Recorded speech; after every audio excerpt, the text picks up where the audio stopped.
build my gallows and build them high. Makes a long time climbing before I die. Well, folks, welcome to Longbangers Twitter space. Tonight we're going to be, I suppose, looking for folks' opinions on what's going on at Hibs. Is it 5 defeats in 6 games, 6 defeats in 7 games, something like that? Where do the issues lie? It'd be interesting to hear what people think. Lee Johnson said that he thinks 5 or 6 need to move on in January. If you were Lee Johnson, who would be your 5 or 6 that you would be moving on from the squad? And also, there's been big question marks around the recruitment in the summer. So we can think, or to hear what people think about who have been the hits and who have been the misses in the summer recruitment, and what does a team still need after the break in order to improve the team. So we're always looking for people to speak. If you want to join in the conversation, just hit the wee request to speak button, and we'll get you on. It's open to everybody. We always value everybody's opinion, so feel free to wire in. We also, if you're a subscriber, we do an extra time episode usually on a Sunday night. We went out on Monday night this week due to reasons. We covered off the need for a director of football, and whether there is a need for a director of football, I suppose, was the question. And if so, would that be suitable for a club like Hibs? This came about as part of the conversation post-match on Saturday. It came up. So we decided we would explore it a bit more. I think we pretty much landed on it would be good to have a director of football at Hibs under the current setup. So, again, if anybody has any strong views on that, whether they think a director of football is a role that's necessary at a football club these days, or whether it's one of these trendy roles that clubs have, but actually if you've got a good management team and a good recruitment team, you can do without it. I'd be interested to hear some views on that as well. One of the things that we thought would make a difference at Hibs would be maybe not a director of football, but if you had people in sort of key roles, and specifically Ian Gordon. Ian Gordon's the one that comes under the most criticism for the support. I think all of us are concerned about this impression of nepotism, or people kind of getting put in a position that they're not suited to. There's also a part of me that's a bit pragmatic to say you don't always have to be an expert in something to manage a team or to oversee a team. And I speak from personal experience on that. But what would be essential at Hibs is you would need to have experts working underneath you, if that was the case. So if you're not the person who's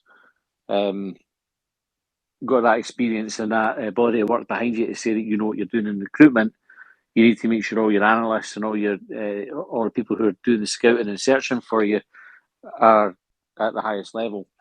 And I think, and I'm quite happy to be corrected on this, but I think Hibs use, or have historically used, internships for a lot of the data gathering. So the people who would be sort of sifting through Scout or whatever system it is that they use at Hibs to pick out the players and reviewing the footage would be people who are sort of midway through university degrees in that field. So they'll know what they're doing, but maybe don't have the experience and the knowledge for it yet. And I think if you've not got a proper football person in charge of that department, then you're probably lacking some key experience. But that's us surmising on it, like kind of guessing what's happened there. Like we're not done the digging into the setup at Hibs to say we know for definite that's what the situation is. So it's kind of just like an observation based on what we think is happening, and with the usual caveat that we're fucking idiots. So there's every chance that that's wrong. So again, if you want to speak, just hit the wee request to speak button. We'll bring in and make the conversation a bit more interesting for folk if there's more than just me speaking. I think Colin might be coming on at some point. He usually does it for the car park at East Mains on a Tuesday night because he goes stalking. I think his daughter's got training there. He doesn't actually go stalking, or maybe he does. Right. So if we look at the first sort of topical point was Lee Johnson at a post match on Saturday. Said that 5 or 6 players need to move on in January. So what I'm looking for from anybody here is who would be your 5 or 6 players that you move on? Is there anybody that you absolutely would not move on and would be absolutely adamant that they would stay? And are you looking at anybody in the first team at the moment as being somebody that you'd move on, or are you looking at the squad players and the folk who haven't really impacted the first 11 yet? Christopher, you've come on to speak. How's it going, mate? Yeah, not too bad, not too bad. But that 5 or 6 comment, I'm really struggling to see where he's getting that number from. Going by the players we've got, just doing a quick kind of Google list on it. You've got Martin Boyle, McCurdy, Porteous, Kukurevich, McGeady, Marshall, Tavares, Chabraya, Will Fish, Ewan, Kenna, Josh Campbell, Bashiri, Bojang, Henderson, Nisbet, Milkerson, Miller, McIntyre, Neil, McGuinness, Cadden, Hamlin, McGregor, Lewis Stevenson, Schofield, Dabrowski, Doyle Hayes, Mitchell, and Blaney. I mean, where's he finding 5 or 6 out of that? I mean, it's a big list, though, isn't it? Like, you'd probably want to trim that down a bit. Is it the likes of Doyle Hayes, maybe, and Mitchell? But well, I think the way that Johnson spoke about Doyle Hayes is I think he sees him as being a first team player. He's included him in his sort of injury updates and has indicated that he's maybe missing having him available. But I'm not convinced Jake Doyle Hayes is somebody that would be going into the first team. no, I think I would be devastated if he left. because the majority of that list that I read off, certainly a high proportion of it, are people that are just in the door. And we've not really seen, maybe they've not performed, but I think after 6 months, just as getting rid of a manager after 6 months is a bit early, I think getting rid of some of these players is a bit early. Aye, so, I mean, if you... I suppose that was like the next point to kind of look at. We've got Gav's come on to speak as well. Gav will come to you in a wee second. How many of them then, Chris, if you weren't going as many as 5 or 6, could you pick 2 or 3 out of them that you would think are, I don't know what to use a crass term, but sort of surplus to requirements? I think you've got people like, I don't know, Dimitri Mitchell just doesn't seem to be getting fit enough to be able to play, so even some of the worst players that have not really performed, somebody like Lewis Miller, we've not seen enough yet. Maybe he's seen enough to get rid of them, but do you get rid of Boja? I can't see who you're getting rid of right now. It seems it'd be a complete failure of the recruitment if we're getting rid of players after 6 months. Yeah, and I think with Miller and Bojang, they've both been injured, haven't they, Yeah. as well? So I don't think they've really had like a proper crack at the whip to make that sort of judgment on them yet. Gav, I'll bring you in. What do you think about it? Have you got 5 players or 6 players that you can see moving on? Hiya guys, how you doing? Good mate, you? Oh, I'm alright. I was pretty glad that the World Cup's coming around, so didn't have to watch that shite all the time. No, talking about the 5 or 6 players, I had a few in mind. Obviously, like there's a few that scream out, like Mitchell, probably even to an extent maybe Doyle Hayes, but I definitely think Doyle Hayes is a good backup option if say Newell or Kenna get injured, play more so Newell. But maybe I'd think of maybe getting rid of a few of the guys like Haug. I think Bradley's set to leave as well in January.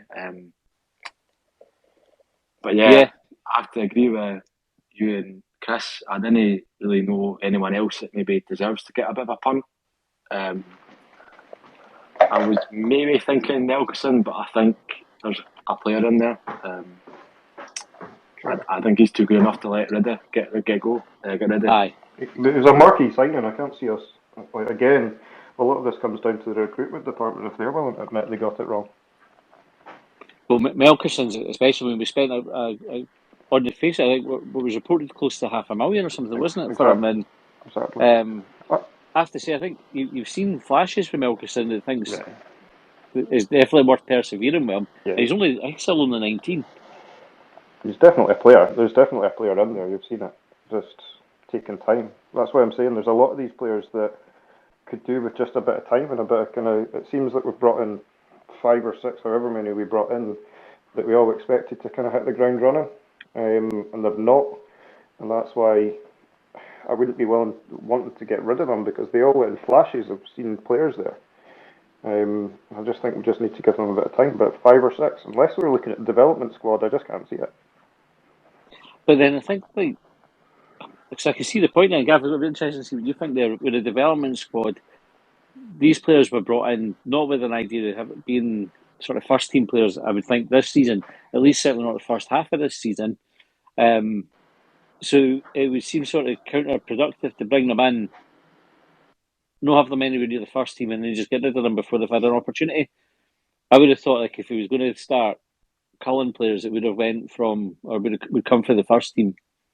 That would be my guess on it. What do you think, Gav? To be honest, I think there's maybe not necessarily this season, but possibly next season. I could see a few of them kind of come into the first team, or the kind of the fringes of the first team. Like I got a Connor, probably like Oscar McIntyre, the left back. I thought I was really impressed with him. I was thinking a lot of my pals like I can see him being the next Hibs left back. I thought he was really good. And also, was it number 8 who was at the Mold game? I don't know who he was. I want to say might have been Jacob Blaney. I don't know. I think It's he was no quite good as Blaney. well. It's his name's gone from my head. I'm sure it wasn't Blaney. He was a cracking player. The number 8 with the Champions League game at Easter Road, he absolutely stood out a mile in that game. Aiken. Aiken, that's it. Thank you. Oh, Aiken. Aye. He looked a real talent. What about the likes of like Dylan Tate and Dan Mackay, except who haven't really kind of had a chance at Hibs? Do you think their time's up? I think when we brought in Tay, he was kind of like set to be like. Obviously, we brought him in for Wraith Rovers, and he was like getting a lot of hype for Wraith Rovers, and like kind of, he could be a really good player, you know. If Jack Ross seemed to like think he'd be in the first team, but maybe just because of the unrest at the club and kind of like the sacking the managers and the new managers came in, maybe he's just not been fancied. Because I was quite surprised at the end of the season he didn't get a chance. I think he was out on loan at Killie though, but even in pre-season, him not getting that chance, I was quite surprised.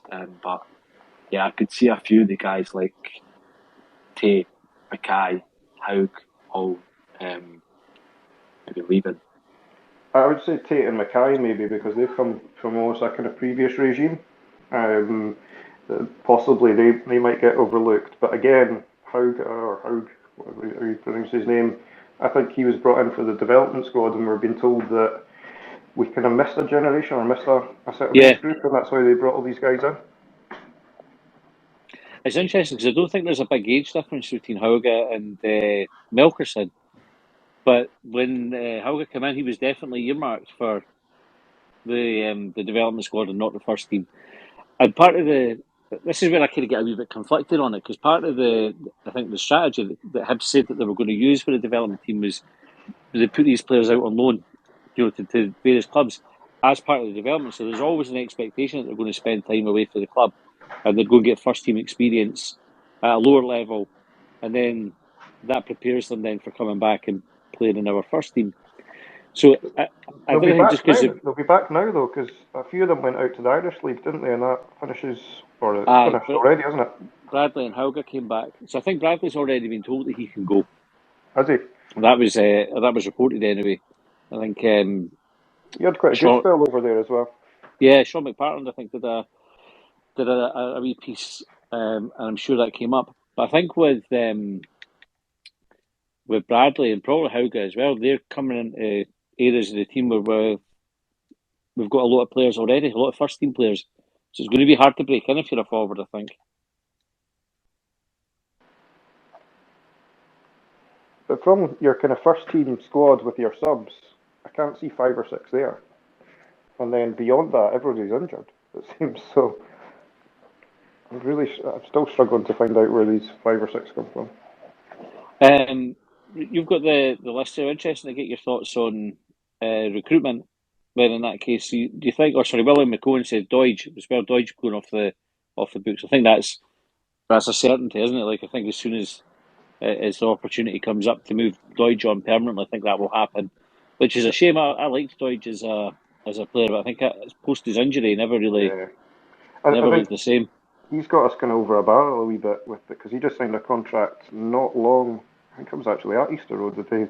Him and I think Jake Doyle Hayes all in the same week signed new quite lengthy deals, and then he got injured not long after that. And supposedly I think it's been reported elsewhere that his girlfriend or something is studying here, so he doesn't want to move away until she's finished. So that's why we're struggling to maybe get shot at him. It's I mean, I suppose you've got to honour a contract, haven't you? Unless Absolutely. they pay it up. So Doidge might be one for the forwards because most of the forwards are new, and you're not going to be shifting. Like McGeady's injured. I think there's any appetite to move him on. I think the hope is that he'll come on and have a good sort of second half of the season and start contributing then. And you'd like to probably see some of the young players coming through and getting a chance as the season goes on. But the difficulty is if the team's not performing, does the manager take the chance? And there it. Right, get your thoughts on some of the players that we brought in. So, Chris, coming to you first. What's your thoughts on the recruitment in the summer? Do you think it's been a success or not? I don't think we've had enough. I think we've brought in far too many players from out with kind of Scottish football, but I do like the approach of doing that. I just don't think enough of them have settled, and I think we've had injuries to kind of key players that or hope to have players back sooner that could have allowed those players to kind of drift in and out of the squad. And we're being forced to either play them like for 90 minutes or not play them at all and play somebody else that's maybe not has got as much potential but is just filling the role at the moment.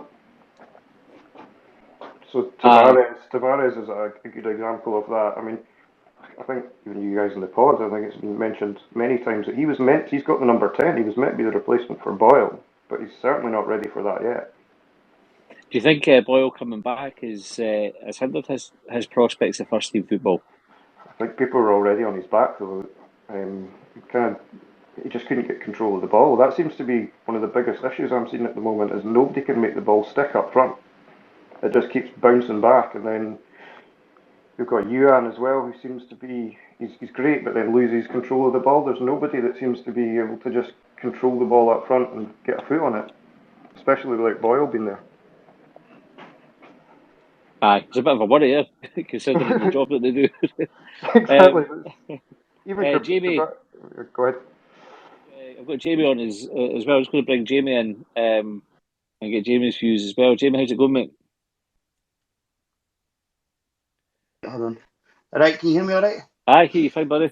Aye, no worries. Aye, Dame brand new. I thought I'd just jump into this while I've got a wee bit of spare time while the kids are playing, so it's ideal. Just been listening to bits and bobs and taking in a wee bit of the information in terms of the six that you're expecting, or Lee Johnson's expecting to kind of go. So if you look at the starting team on Saturday, for me, take Marshall or no. If you take Marshall, there was 4 players that arrived in the summer, but I thought he was Maloney's signing. As far as I know, he had agreed that deal before he'd even. So if you take that out of the equation, 3 of the players that were signed over the summer started on Saturday. Now we're still playing with the same team as we did last year, in my eyes. So if you're looking at that in terms of the 6, that if you're going to move on, you're obviously going to take your Dan Mackay, Dylan Tate, and your Stephen Bradley's as they're most likely to go on, but are they on that list? I'm not entirely sure. But I would expect that as best servants they've been to the club, Paul Hanlon, Louis Stevenson are probably on that list of possible moving on, because at the end of the day, they're getting a lot of flack between games. In fact, most games that they play, they're just probably a wee bit past the sell-by date. I know Dave Graham will be absolutely raging listening to this, me saying that, but them and Doyle Hayes, I know, can go. Doidge, definitely, if they can get him off the wage bill. I know he's just signed a new deal. There is a lot of players that you possibly could move on Jair, again, listen to what the guy was saying there. He was definitely brought in as Boyle's replacement, and he's no kicked his own arse. Is there a player there? Probably. When you've seen the training session at Easter Road, some finish for the laddie, so he's definitely got something. But can he do it under pressure? That's the difference. He's got to get as much time on the ball here as he would in European football. I'm not entirely sure. And this, it comes with the same kind of feeling as Mueller did, scoring goals in America, looking good on the ball, could not kick his own arse here. And that's where we're kind of at the moment. So I'm a bit despondent, to be honest with you. I've said it on like the chats and what have you. You know, my passion for Hibs has waned a lot over the last few months, and it shouldn't, because I love the club. But it's just the feeling now for even got a match is like I would be dragging myself. I've not really been going to games. That's how the club are making me feel. Kevin, I think that's a good point there, Jamie, because see the last game, the Ross County one at Easter Road, I think I've left the ground for and I say this, there was a few games under Maloney and a couple of games under Jack Ross where I left the ground just thinking, fuck's sake, this is brutal.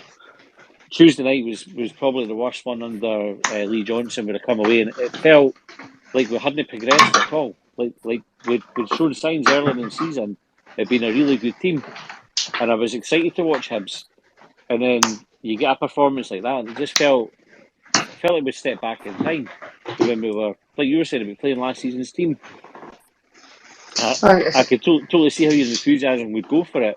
What would get your enthusiasm back? I don't know. You know, all the talk now at the beginning of the season, when I didn't renew, was basically because of the sacking of managers. I just thought I just can't keep doing the same thing over and over. It's the first thing of madness is repeating the same things that's driving you mad. So then taking that out of the equation, I just thought I just can't go through that, because I could see the writing was on the wall for Johnson, because you're always going to have the boo boys. As soon as you lose a few games, they're on his back. I also don't think he's been given full autonomy at the club. I know some people do. And this is the yin and the yang of the support for me. You have the side of the support that the club can't do any wrong, and it can't be their mistake, and they're not doing anything because they must be given full autonomy and this, that, and the other. And then there's the other camp that I kind of sit and thinking, I don't think he is. And I take that from the whole John Dal Thomason thing, because I think there was a bit of excitement there, certainly for me. If John Dal Thomason had got that job, I would have renewed, no problem. I don't know why, it just was a wee bit of excitement in the air about that. And for what I was reading at the time was that he had wanted full autonomy and he wanted his own director of football in place, which would have negated Ian Gordon's position for me. They also released a statement to say that one of the reasons he didn't get the job was because he didn't know enough about the British transfer market.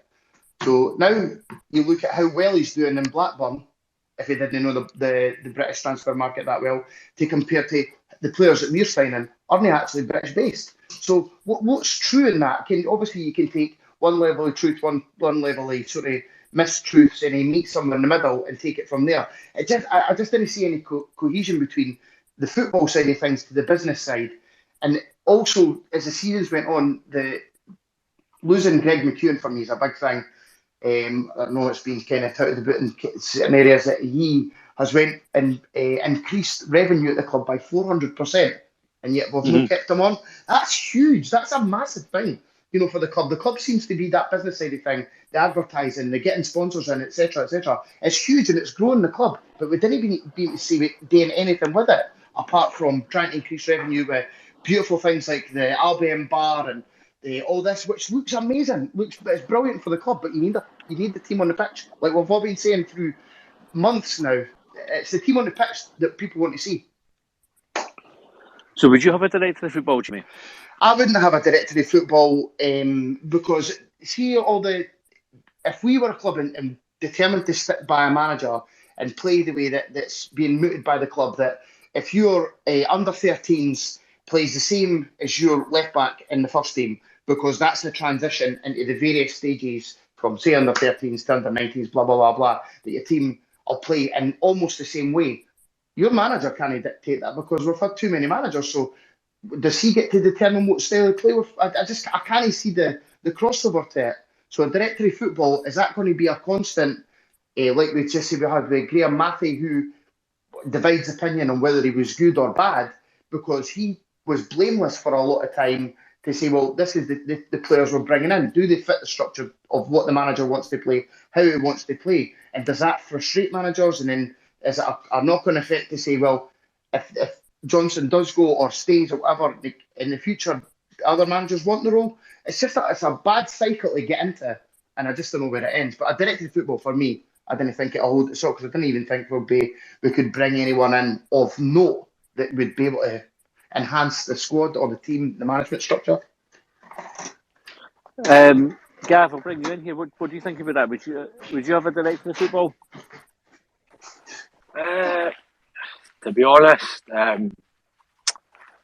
maybe I would, because I hate to say it, I think Hearts done quite a good job with what they've got with the guy that's doing it, who was touting them to win the league. Their signings have seemed to have been good, so I don't know. I don't think this transfer kind of committee thing ain't working, because I don't think they've brought in a good player for a long time.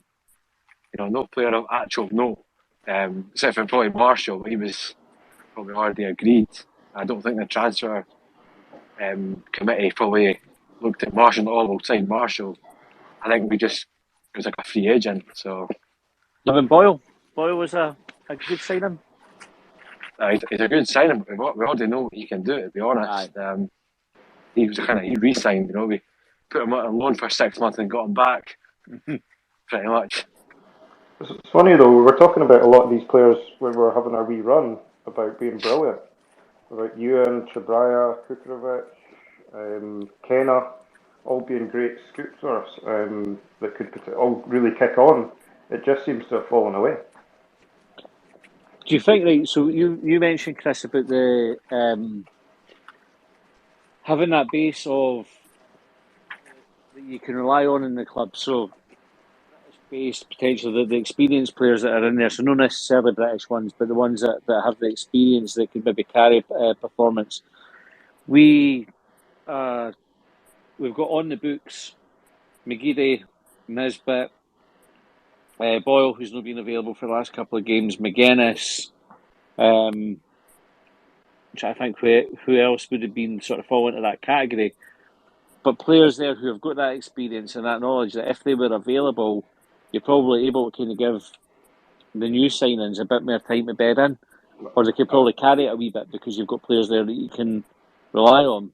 100% that. I think the only one that I'm disappointed in is Tavares. I thought he was being brought in as somebody that they thought was going to walk straight into the pitch and play, but he's had hardly any minutes after Boyle came back, certainly. But I think if we'd had that spine of the team, I think we would be in a much better place, and we would be able to. Johnson would be in a much better place as well. I just think he's struggled with the players that he's put on the pitch, and then he's changing far too many things. I just think he just needs to settle a little bit, take a breath, and try and get the boys settled in and bring some boys in, like in a 60 minutes, 75 minutes or something, give them a run, and just keep things settled now, because we've changed the defence around. It was great having Rocky back, but since Rocky's been back, we've changed things, and then everything seems to have kind of gone to shit. Jamie, do you have some sympathy for Lee Johnson with his team selections, or do you think he could be doing better with the players at his disposal?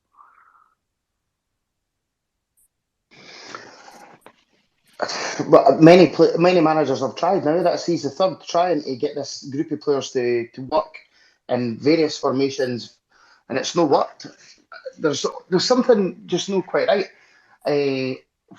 Whether it's system and players to fit into the system, I don't know. But the amount of players that we signed in the summer, and we've still don't know cohesion is crazy to me. But for me, I think we've been screaming out for aggression in the team for long enough. It's the laddie Kenneth can play, but I didn't think he's quite at the stage to be, that guy to put that heap on his shoulders. He's got to be aggressive and win everything, and but a wee bit of fear factor for players playing against him. But for me, we need a bit more aggression. It's just we're getting far too easy with getting crosses into the boxes and losing too many goals. Also, Wade Johnson in his mantra at the beginning of the season to say that his philosophy would see us be on the end of a few scuddins, and but we would win games. Now we seem to be on the end of more scuddins, and we do win big games. So it's that's not a good sign for me. You know what I mean? It's for a club like Hibs to be looking to be the third best team or whatever in our category, then you shouldn't be saying we're going to get scudded, because we're no the Sunderlands and that of this world. You know what I mean? But we should be doing better than that, and not be looking to what he's done previously. Look to be trying to win games in every game that you're playing. But as I say, I think he shot his Celtic Park, tried to change the team, didn't work for him, got absolutely hammered. And but I know that Aberdeen loss was a heavy one, but we were good in the first half, and we were excellent against St Mirren. That's the best football player I've seen us play in a while, was against St Mirren. But it just seems that teams have found us out. Just close down certain parts of the pitch, and they can play through it. It's a crazy thing. I don't know what. We shouldn't sack him, because ultimately, who's got to come? 3 managers in the space of just over a year. Who's got to come? I mean, that's the thing. You lose credibility if you're going through managers every 6 months. Then it becomes harder and harder to sell the club. And Hibs are a big draw. Like, again, we're no Real Madrid or anything like that, but we're still a big enough club that you'd attract a decent calibre candidate to come and manage. But no, if you're churning players every 6 months, you just become a joke. I think even Lee Johnson said himself that he had second thoughts about coming because of that sort of that reputation. So you can maybe do it once or twice, but you can't sustain that level of churn with managers. But even for Lee Johnson, so where does he go for here? If he gets sacked over the next few months, he's been sacked for the last 2 jobs prior to Hibs. So where does he go? He's fighting really for his managerial stock. But you're right in terms of, because before there was any talk about managers, there was a lot of hype about that Shell Knutson from Bodo Glimt. Now, I think anybody would have taken him. But let's be honest, that guy runs that club from top to bottom. And that's why you're seeing the fruits of his labour. You know what I mean? Bodo Glimt are a small club in that league. And they're basically doing unbelievable things, because you're giving somebody who knows what he's doing full autonomy to run the club. We'll never get that. And that's why we keep churning over managers, because there seems to be a breakdown in communication of who's actually signing the players, who's making the formations. Are you getting the people that you want into that formation, or are we signing players based on how they've looked for other teams or stats or whatever? No one knows. It's all guesswork. And because no one knows, the guesswork will always be there. And that just creates just animosity and too many different factions of the club. It can't be cohesive because of it. Yeah, see, you were mentioning about autonomy earlier on, and that sort of question about whether you thought Lee Johnson had it. Are you meaning in the transfers, Jamie? I personally don't think. No, I don't know. No one knows. It's obviously we're just having a gabbling here. But my thoughts behind that is, I don't think he has autonomy in terms of the signings, and I didn't think he has the final say either. I don't think that when players, I don't think he asked for a certain type of player from to fit into what he sees going forward as his team, and then 2 or 3 players for that position are brought and he gets the final say. I didn't think that's how it's working at Hibs. I honestly just think that it's basically groups of players that have possibly been tracked since Jack Ross, Maloney, and now Johnson, and now they're able to either get those players or they've become available for some reason. They're just forced into the squad, and he's not really getting the final say. As I say, that's just my own guesswork, but that's how it seems to me. Because if you're looking at all the players that have come in, Bojan, Ewan, does he really know who these people are? I'm not sure he does. I'd push back on that a wee bit. All the players that we've got in are fast, fit, strong players. They're maybe not got the touch at the moment, and they're not up to the speed of the Scottish game, but they're a different set of players than we were signing before. But that's what I'm saying. So they are a different set of players, but when you've looked at players that have come into the club for, say, that since Johnson's been here, McGeady, McCurdy, players like that, he's looking at specific leagues and players. He's not looking at that type of thing abroad. I'm not trying to say that he hasn't looked abroad when he's been managers before, but those players certainly look to be, for me, his signings. Your Kukarevich, Bojan, Yuan, players didn't seem to be, for me, the players that he's kind of looking to bring in. Kukarevich has done well since he's come in, but Yuan's He's I come don't from think the yes. he's from the City group, so Kukovic has almost certainly come through Johnson, is it Okay. not? I don't know. Does he come through the City group? I don't know. He's part of the No City idea. group. So. That was what they sort of reported on it, Jamie, was that Okay. was how we were able to get him was through Johnson's relationship with him. Okay. Gav, what do you think about it? Do you think that's how it's working at the club, or do you have a different view? Well, to be honest, I agree with Jamie, but I think the manager and the last couple of managers have been just given players. It's like a bit like, we'll go to a meeting, we'll show you said players. If you say no to them, we'll get you enough players. But if you say no again, we'll need to sign a few of them. That's what I think. I think he's just a bit forcing them, as you said, Jamie. And also, I think we just need to get rid of the whole system in general. I don't think, not until the manager's got actual signings he wants, we'll see a proper progression in the team. Because even looking back to Tavares, I thought there was something about him when he was at St Johnstone. When he was playing against St Johnstone, I thought he was something about him. Like, we've got a player there. But he was a bit weak on the ball, but I think we've certainly got a player there. I don't think we should get rid of him personally. But the thing that does worry me a wee bit with Ron Gordon being a wee bit hasty with sacking managers is I think if we're still in a bad run up to the Hearts game and we lose the Hearts game, I could see him just, shooting the gun, to be honest. I personally don't. I'm not confident to get sacked. I think he should just stay the whole season and just kind of see where it goes, and then give him another season, and then after that, assess your options. But geez, I need to get on way from dog barking. I don't know. I just feel the club can't be too hasty.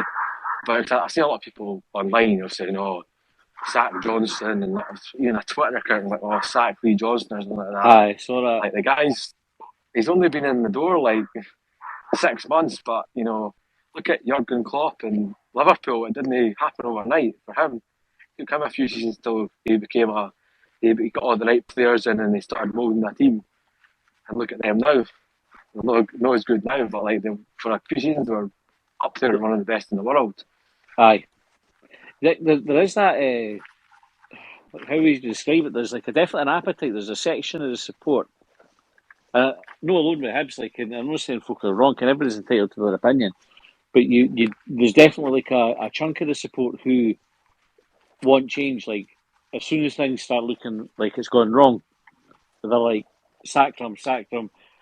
But I always think, it's just my view, that is quite a destructive and counterproductive way to do it. I always think, like, you wouldn't plant a tree and then dig it up because it hadn't given you apples after the first summer. You've got time to fucking grow and bloom and then give you the fruits of what you've put down.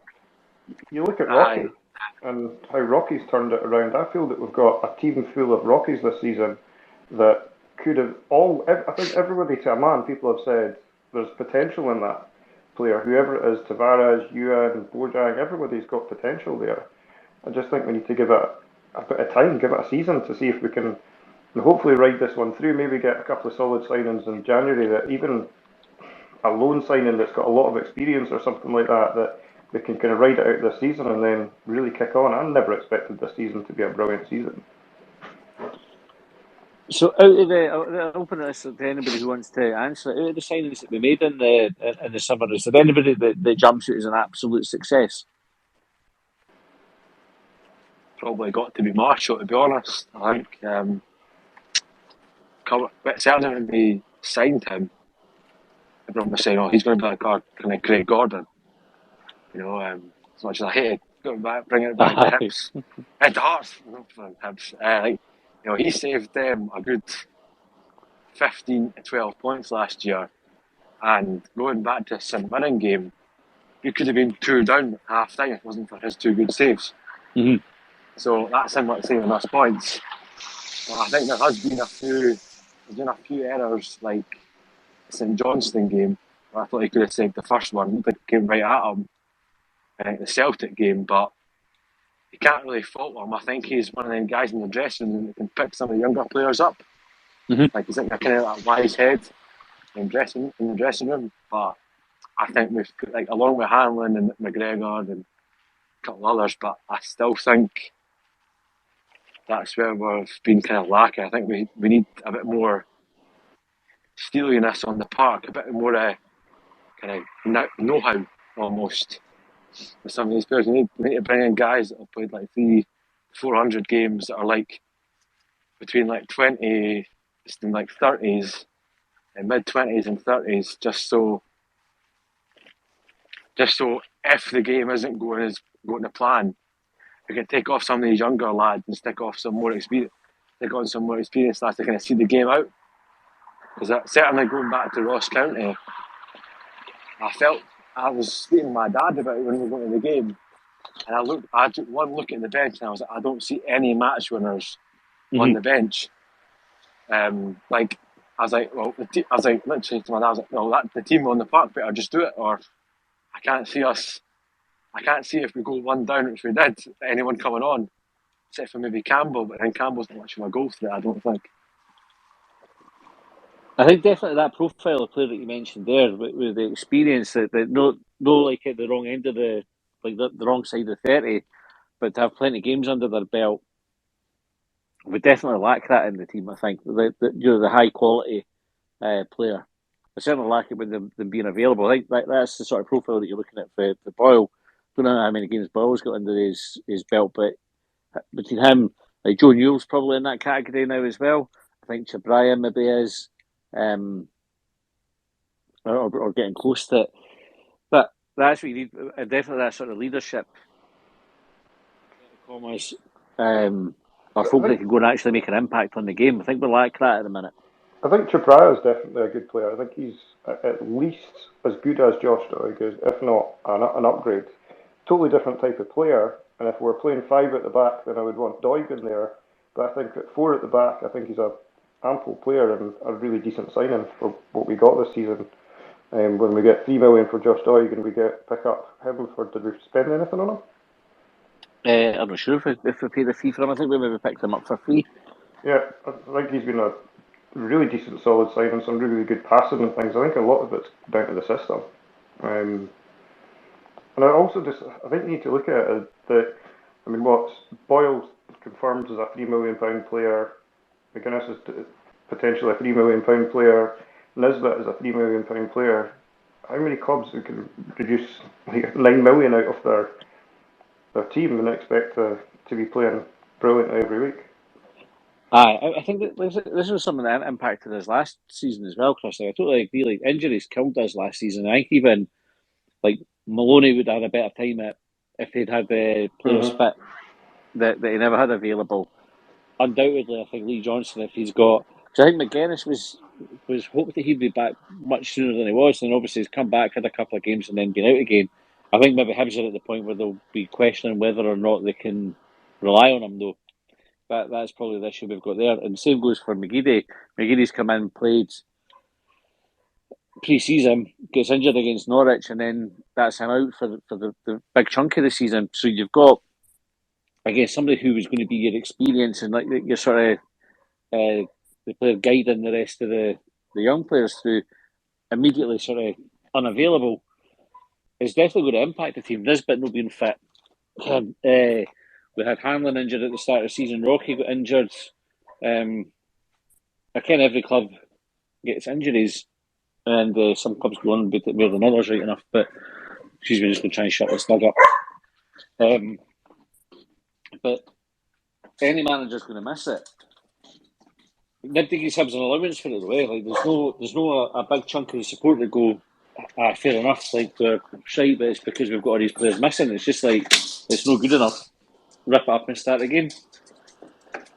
I just think if they were looking at the team at the start of the season, I think they were hoping to get Nisbet back, hoping to have McGuinness back earlier than they were. Weren't expecting to lose Boyle and McGeady as well, and probably had a reasonable decent spine of the team and thought we could supplement this with a bunch of guys that were maybe taking a bit of a punt on, some of them on loan deals with options to buy, and hopefully they've done well elsewhere. We can begin to bring these into the team and really kick on with, but then we've kind of had everything else is kind of knocked down with some of these players going out, and we've ended up having to rely on these players far too much.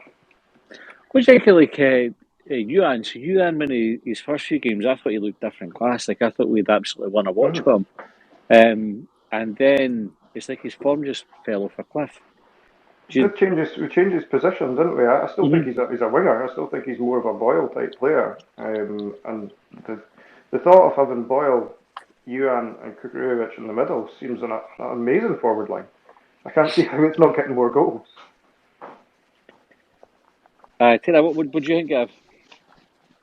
To be honest, I think he started the season quite well. It was like something like 3 assists in 5 games, which is quite good for a Hibs player. But I think the longer and longer they went without the goal, I think his confidence dropped a bit.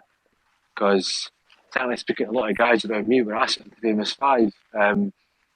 We're like, he's just lacking that. He needs that goal. And I was quite glad he got the goal against Celtic, just for his confidence. But I don't really think he's pushed on. I think previous performances have probably kept him at the team, which is a shame because I think, as you said, we've got a player there because it looks like he's got a bit about him. He's got a good bit of pace. Even earlier in the season, we were, I don't know if it's harsh at Rangers, but doing the long balls over at him, he seemed to like have a good bit of pace, just beat the man and just. I think Ken also what I thought about. I'm waffling on. I'll just stop there. I'll stop there. Jamie, what about McCurdy? What do you think of McCurdy? For what I've seen for the game on Saturday, he certainly looked one of the better players in the team. But aside from that, he hadn't done anything in the previous games. But there's definitely a player there. I mean, he scored a barrel load of goals for Swindon and definitely looked a threat. Now, everybody's seen his message on Instagram and everybody was raging about it. But lad is young. Ken, he's probably just missing like what he would usually do to get over maybe no settling in as quickly or what have you. You've got to give him a wee bit of leeway. There's definitely something in there with him. Same with you, and I think he's definitely got something about him. Remember we were talking a few months ago about him playing as maybe a number 10. And I thought that was a good move. It was good awareness, a good passer of the ball. He just needs to get his head up and look about instead of having his first thought in his mind is to shoot, to actually pass the ball, because he's got that in his locker. But he just needs to show it a bit more. But I definitely, with McCurdy, I definitely think there's something there. It's people just writing him off too early.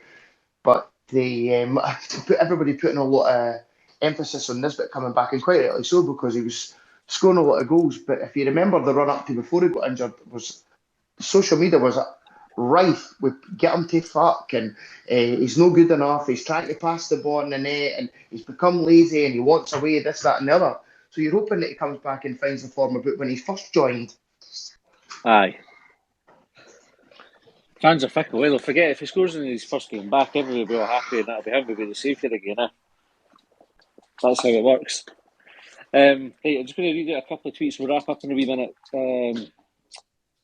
Thomas Young says, don't think any of these players signed have been scouted properly. No way they've been watched in real time. Best bits of games been put on a tape and sent to Hibs. Frankie 1875 said, we're rumoured with McCurdy with Maloney Easter time. Frank again says, class podcast, this lads, keep it up. Thanks, mate. Ian Bruce says, I have a horrible feeling tape will be emptied without being given a chance. Thomas Young says, why would LJ say 5 or 6 will have to go and talk about fringe players when they're not responsible for the defeat? I think maybe a heat of the moment, off the cuff remark. It's a really good point, to be fair, as well, because if you're talking about players that aren't playing, then why bring them into it? And Ian Bruce replied to this is because he needs to offload them off the wage bill to free up funds to bring more experienced players in, which is also a good point. William McCohen said, our Jai Rocky in Kennan's position is full of aggression and winning balls. And Frankie says, what about Daniel Mackay? I think we spoke about him as well. Just before we wrap up, then I'll get an answer for each of you. I'll come to you first, and then Chris, and then Gav. If you're Lee Johnson and you're looking to strengthen in January, what's your priority position? Centre half. don't think that's been. I've been bleating on about that for long enough. Need somebody with a bit of aggression in there. I know Rocky's been doing well since he come back in the side, but I just need. I know if Porteous goes, you're really struggling. I think. I mean, I know he's not been on it the last couple of games, but I think an aggressive centre half and centre midfielder is where I would be looking to strengthen. Okay, Chris. Somebody to go back up to McGuinness. He's just not. He's breaking down too often, and we've put too much stock in him. We need to move on and get another driving midfielder that's going to create something like the. I'm not so sure about the defence because if we're playing four at the back, we've got Rocky, Hamlin, and Porteous all there. If we're bringing another, I know we've been talking about it, but that's four all going for the same position. I still think we need to link the midfield to the attack. Fair dues. Gav, what about you? I think an attacking midfielder, because I can see Henderson getting the punt. And I think if Porto goes in January, I'd maybe think about trying to get in Jason Kerr for Wigan. I don't know if you have heard the stuff about Wigan and not paying players on time or something. I think he's injured. He's got an ACL injury. Aye, Was he? he's Oh, out for ages. Aye. Oh, because which is a shame. When we were linked with him, I thought he'd be a cracking player to have. Obviously, Aye. Hibby can just be like, he was certainly really good in that back three, and he maybe would have fitted into the formation we're playing now. But he's got an ACL. I can't see that happening.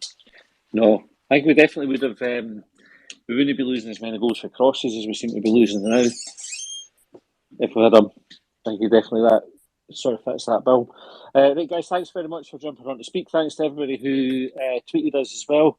We'll pop this out on the podcast players as well for folk to catch up on. If you like the podcast, again, we always say, click the link on our profile, you can subscribe. There's loads of extra content on there as well, and discounts and stuff every day. So we'll have another live show coming up at some point. You get reduced price tickets for that, all that kind of jazz. Thanks for tuning in, and we'll catch you next time. Cheers. Cheers, Marty.